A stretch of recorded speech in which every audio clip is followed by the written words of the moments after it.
We're in Greifswald on Germany's Baltic coast, and we are on board the Sea Line F380. We've finally got on board a boat which we've been really looking forward to testing. Of course, it's the first boat that's been built by Hansa since they took over from Sea Line last year, and we've come here near to the Hansa factory to give the boat a go. We know that Hansa are incredibly capable boat builders. Sailing boats is their speciality, but the question is, have they been able to do it on the Sea Line? The F380 is off to a very good start because it's based on the SC35, which was a very good handling sports cruiser, always impressed out at sea. This boat uses the exact same setup. It's got the same hull, it's got the same engine options of all Volvo D4 260s, D4 300s, or what we've got on this boat, the largest D6 330s. And what's most remarkable for a boat like this, it's a family cruiser, it's a flybridge boat, it's quite tall, looking how it does is how much fun it is to drive. It's so agile. It's almost more fun to drive than the SC35 just because of the way it looks, and especially from the flybridge when the lean is accentuated.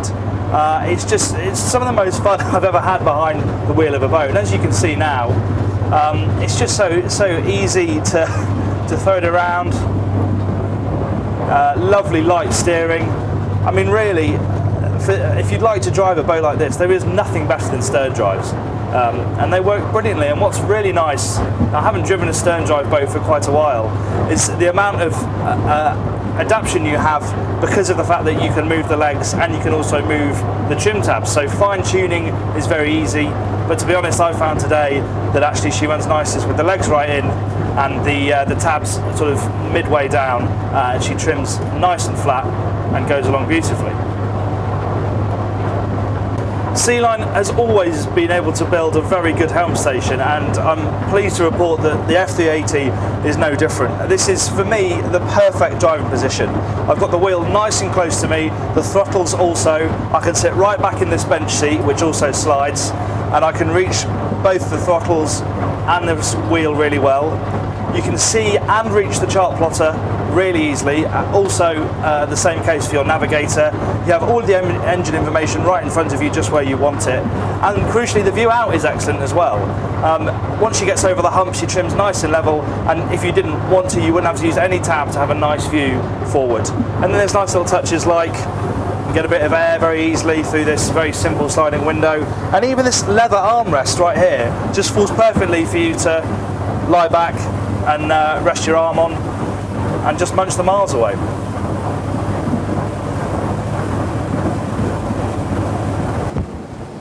We talked a little bit downstairs about how much fun this boat is to drive, but you really don't feel it until you get up here, where because of those stern drive legs, the amount of lean you can get is absolutely hilarious. It's so much fun. If you weren't ready for it, and when you first take the helm, it's actually a little bit surprising. Just how far this boat will lean and turn. But once you get to grips with it and you realise that actually the hull is so good and so sure-footed, it's never going to bite you or punish you, then you can really do full lock, full speed turns, really throw it around. And I mean, it's just so funny. But as I said, it's perfectly safe. The boat never skips, the stern never jumps out the water or catches. She just leans over it and goes around. Just make sure you tell your crew that you're about to do it, because they will be taken by surprise. Elsewhere, much like downstairs, helm station's very good. Throttle's a little bit more of a stretch, but we'll give them that. What I do like is that they haven't shied away from a big tall windscreen at the risk of making the boat looking a bit taller, but it's really worth it, because although it's windy today, actually the windscreen does provide good protection, and also it's a very high-sided flybridge too. The cockpit of the F380, you can't fail to notice this intriguing seating arrangement they've got going on. This is an option. The standard seating is a normal transom bench, as you would picture on a sort of regular flybridge setup. But these are great. As you can see, they're two-way, and we've spent a couple of days on the boat now, and you just find yourself drifting towards these seats, especially when the sun's on them like this. And this is such a lovely spot to sit. You imagine if you're in an anchorage, looking out over the water, watching people swimming. I mean, it's the perfect place for a quiet drink. Moving back into the cockpit, there's some really nice detailing going on as well, like the wooden cup holders in between the seats. Really nice moulded transom gate here on a gas strut. And something that is noticeable throughout the boat is how much storage there is, and that starts here in the engine room. Stern drives are obviously enormous fun out at sea, but there's another real good practical purpose they have as well, which is how much room there is in front of them because they're set so far back in the hull. So this space I'm standing in now is perfect for putting crates in, and it's just an enormous storage space. The belts are all covered up here on the engines, so as long as you have everything crated up, it's not going to move around too much. And you could get bikes down here or a dinghy. There's loads and loads of space. The only negative with this area is this really hard plastic flooring they've got in, which is going to kill your knees if you have to crawl around these too much, but you could just put a bit of a rubber down to soften it up a bit.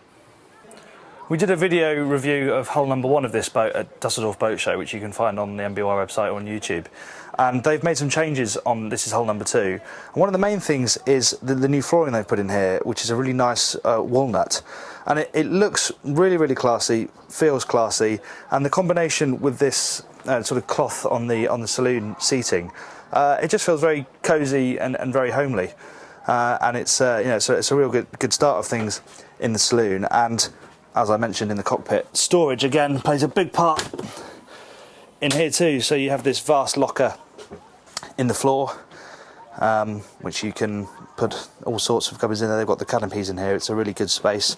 And then as you move back through the boat, it just reveals more and more storage slots. And even coming down here into the galley, lift up this step, and there's the bins. They're a bit pokey, really. It'd probably be better to have one big one, and then another storage bin everywhere. I mean, this is not a big boat, but Ceylon have sensibly made sure that everywhere that can possibly have storage in it has done. One of the other tweaks they've made since hull number 1 is they've raised up these cabinets by about 10 centimetres, which gives you more room over the worktop. It also means that more light can come through the porthole. It doesn't seem like a big difference, but it does make a big difference when you sort of come on the boat and compare with hull number 1. They've also extended these handholds here so that you've got something to grab onto in the saloon and also in the galley, coated in leather. Nice touch. And they've really thought about the little things. I don't know if this is the sailing influence coming in from the fact that Hansa are now building the boat, but the fiddles, for example, are in every locker. These good solid fiddles here, and even the little cubbies by the cockpit door have got really good fiddles on them, so things aren't going to fly out. The fiddle here, which means you can put the toaster in the kettle next to the sockets, and you know they're not going to slide out when you're out at sea. And these always look great, but you think, well, what the hell am I going to do with them when we're actually using the hob? But there is a specially designed, if I put it the right way in,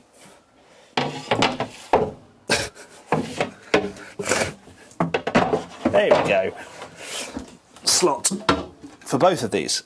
That's that one.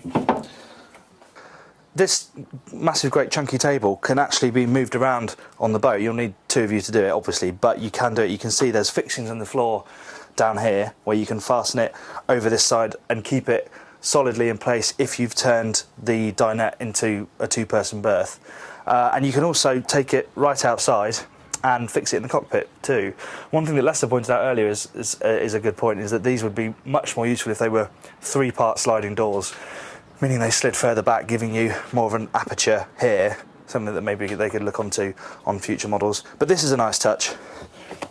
This pull-out bench here, which obviously you can pull up to the table to make a really sociable dining area. But then if you want a little bit more floor space in the saloon, you just push it back in, and it gives you more room to walk back and forth. The accommodation on this boat is so good and spacious, you can't believe that they've squeezed it into what is essentially the hull of an SC35. But you get 2 cabins, 2 bathrooms, the day heads, which is here next to the galley, has a pull-out shower head as well, so you can use it as a shower if you want. But the ensuite to the master cabin, the cabin we're in now, is brilliant. Really spacious, full standing room in the shower, very comfortable indeed. And as with the rest of the boat, it's the practical touches that shine through as well. Lots of storage in both the ensuite and this cabin. 2 large hanging cupboards inside this cabin, plus a huge drawer underneath the bed for storing shoes and whatnot. And I really like the fact that they've got this extra long piece of glazing in here. Means that light floods in, makes it feel even bigger. And one thing I really like to see is this little locker next to the bed. 2 big chunky hinges on it, but also you've got a socket in there, and there's also enough room at the end here so that the cables can run from your phone, for example, back into the locker. It's in the perfect place for you to charge your electronics up overnight. The second cabin is set up as a twin at the moment, but with an infill cushion you can make it into a large double. And again, storage is good. You have a hanging locker and also a very deep locker at the foot of the bed, which is great for chucking shoes and other bits and bobs in.